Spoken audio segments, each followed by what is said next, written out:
Welcome back. One final point before we go tonight. Raising the minimum age to purchase a firearm to 21 years old is not the answer. It won't stop mass shooters. Here's why.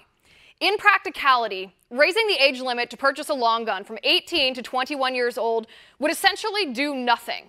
It is true that Nikolas Cruz was 19 years old when he waged his attack at Marjory Stoneman Douglas High School. It's also true Cruz should not have been allowed to purchase a firearm no matter what his age. And if law enforcement had done their job, which they did not, Cruz would not have been allowed. He would have been denied purchase and possession of a firearm. The fact of the matter is, the vast majority of mass shooters in our country in the past 50 years have been older than 21 years old. Sutherland Springs shooter Devin Kelley, 26. Las Vegas shooter Stephen Paddock, 64. Dallas police shooter Micah Johnson, 25. Orlando nightclub shooter Omar Mateen, 29. Dylan Roof, 21. James Holmes, 24. Jared Loeffner, 22. Gabby Giffords shooter Nidal Hassan, 39. Virginia Tech shooter, 23. Since 2009, only 2 males under 21 have committed mass shootings with semi-automatic rifles.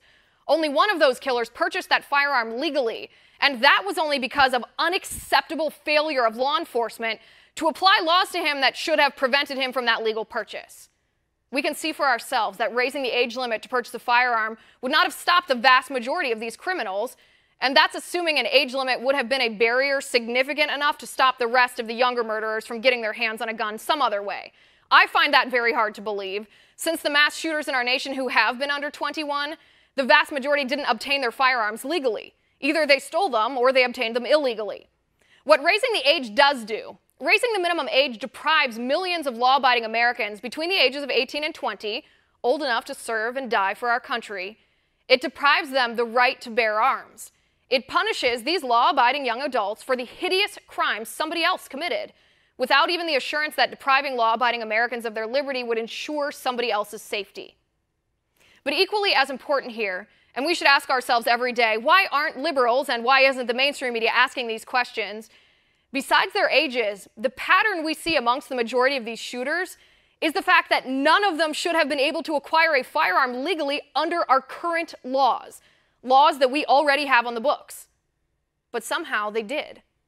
Devin Kelley, the Sutherland Springs shooter, should have failed his background check after his conviction in the Air Force for domestic violence. Tashfeen Malik, the San Bernardino terrorist, should have been denied entry to the United States for publicly pledging allegiance to ISIS on her social media. Nikolas Cruz, the Parkland shooter, should have been prosecuted for felony cyberstalking, making death threats against specific people, and committing domestic violence against his mother. The pattern we see is not a pattern of age. The pattern we see is a pattern of failure on the part of our institutions. The FBI, the Sheriff's Department, the Air Force, the government institutions liberals want us to rely on to keep us safe, even when these government institutions didn't keep us safe. And that is my final point. You can reach me on Twitter at Liz_Wheeler. If you liked the show, please send me an email at oann.com/contact. In the meantime, catch us here tomorrow at 9 p.m. Eastern. And until then, have a good night.